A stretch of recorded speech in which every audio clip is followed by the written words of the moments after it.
Residents in Los Angeles County are waking up to continued mass devastation this morning, with thousands of homes and businesses now reduced to rubble and ash. You're looking at live pictures from the Pacific Palisades, courtesy of our affiliate KABC. At least 5 people have died in these fires, but officials expect that number to rise, sadly, as the most destructive fire is still 0% contained. CNN's Julia Vargas Jones is in Altadena. Julia, tell us what it's like there on the ground. Well, Jake, scenes like this house is still on fire. It's street after street, and you see, this vegetation, dried out California vegetation that is so ripe to just ignite as the fire makes its way through construction materials and destroying people's homes, their memories, their lives in these homes. We see on my other side here, a neighbor has a gas leak that's been going for at least a few hours since we've been here. Firefighters working tirelessly to try and contain this. As you mentioned, 0% contained. This is the Eaton Fire that has come down from the Angeles National Forest in the hills that are just behind Altadena and Pasadena, these cities just east of Los Angeles. And it's ravaged through these neighborhoods. We've witnessed people here trying to make their way back to their homes, trying to check on their homes, and being faced with just rubble, skeletons of what it used to be. Meanwhile, firefighters working 36, 48-hour shifts, and we have support from National Guard and firefighters coming from as far as Oregon to help fight this. The main aspect that might change the luck of these firefighters in the coming hours is the wind, Jake. I've described this event as kind of a hurricane of fire, and it's because the winds are the most important element here in the containment of this fire. Firefighters have had a lull for the past almost 24 hours of just being able to get some aerial support with the winds not being so high, but we are expecting for them to pick up back again this afternoon, Thursday afternoon, and it's anyone's guess what that could do. We're still looking at 10,600 acres out here in Altadena and in Pasadena and up in these hills. Who knows where that will go next? What I will say is the scale of this destruction is jarring. Driving through the streets, going through these neighborhoods, it is people's homes and it's businesses. It will take a really long time for these communities to get back to what they used to be, Jake. All right, thank you so much. Let's go to meteorologist Derek Van Dam, who's in the CNN Weather Center. Derek, what kind of conditions are we expecting in the coming hours as firefighters attempt to contain these blazes? Yeah, residents, Jake, in Los Angeles County were encouraged to hear the sounds of helicopters, see them drop their water on the firefighting efforts here. That is a big difference from 24 hours ago when they could not fly that aircraft. So now we're getting that aerial support, at least for the time being. So the wind, as Julia was saying, is so incredibly important, an important weather factor for the flames that are still ongoing.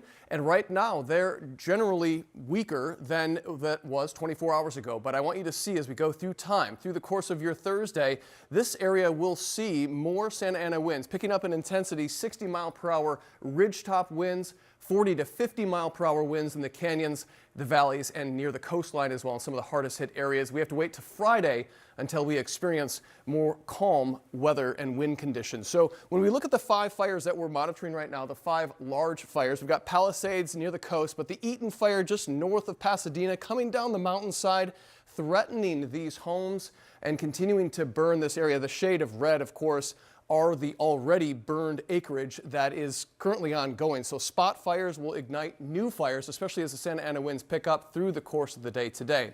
Now I'm going to take you into Santa Monica. There's the famous pier, the shoreline there, and then going into the actual, this would be the eastern flank of the fire, western LA County near Santa Monica. You can start to see the spiral effect of the residential communities here. This fire continues to encroach on heavily populated areas of the western LA County region. In fact, satellite imagery proves just that. What an incredible sight to see the charred homes from space on this recently released satellite image. I mean, just incredible, Jake, the level of destruction from these fires that's still ongoing. Commander, thank you so much for being with us. We've been checking in with you periodically throughout this blaze, and we talked to you overnight about the Palisades Fire burning in Pacific Palisades. Sarah was just talking about that. What is the status this morning? Well, this morning, the fire is approximately 17,234 acres. Currently, the winds, we still are getting an offshore flow in the Santa Ana winds, but they have subsided since what we saw the first day and a half of this incident.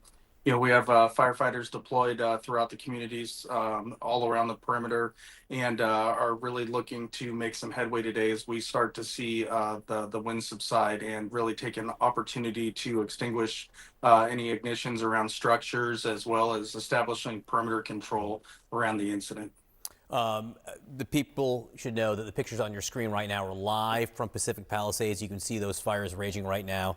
Commander just told us 17,000 acres burned. Talk to us more about the conditions today. You do expect today to be more favorable? Yes, we're still going to see, threatening winds. I don't think they're not predicted to be the magnitude that we saw the first day and a half of this incident, when we were seeing sustained winds up to 50 miles an hour, gusts, over 90 in some areas of the fire up at the ridge tops.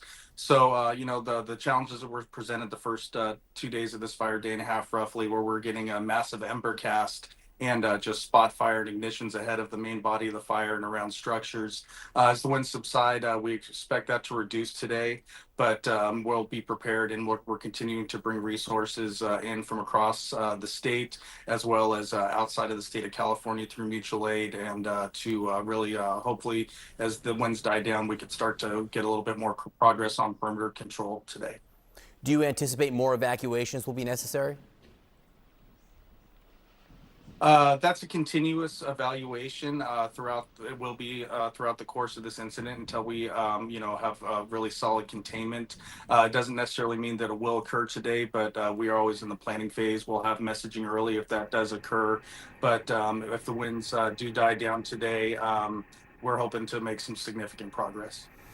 How is water availability at this moment to fight these fires? I know in some places you are taxing resources.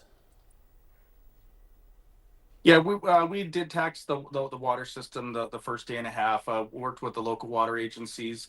They've been able to provide some supplemental water through water trucks, or what we call water tenders. It was a challenge early. No reports overnight of any issues with water pressure. We're bringing a lot more engines in ahead of the initial attack in that first day too, which allows us to be more mobile, move water around the incident, as well as requesting more water trucks. So we've worked around some mitigations for that, and the water system is starting to stabilize. Well, that is good news. And we just showed pictures before of fighting these blazes from the air, a helicopter there. I know the fires were so fierce and the winds so strong at certain times that you were not able to do that. Are you able to get those air resources in at this time? Yeah, we've had helicopter water dropping helicopters up working all night. The first day it was very challenging. There was aircraft up, but we really have to gauge the safety and the effectiveness of what they're able to accomplish. So last night we had 7 helicopters up water dropping, as well as some aerial supervision and intelligence platforms. So that was a bonus, and really helpful as the winds died down, or were not at the scale they were the first day and a half of this incident. Again, that is good news. 7 helicopters out working overnight. What's your biggest concern this morning? Just going to be continue to be the winds, even though they might be predicted to not be sustained winds like they were. Any gust could throw an ember across the line. We could get ignitions around structures that were not impacted. So we'll do our due diligence, make sure that we continue to staff the areas of the fire that have the potential for structure loss heavily, and really look for those opportunities to gain perimeter control on this incident. All right, Jim Hudson, I know it's been a long few days for you. It will be a long day ahead. Thank you so much for sharing all this new information.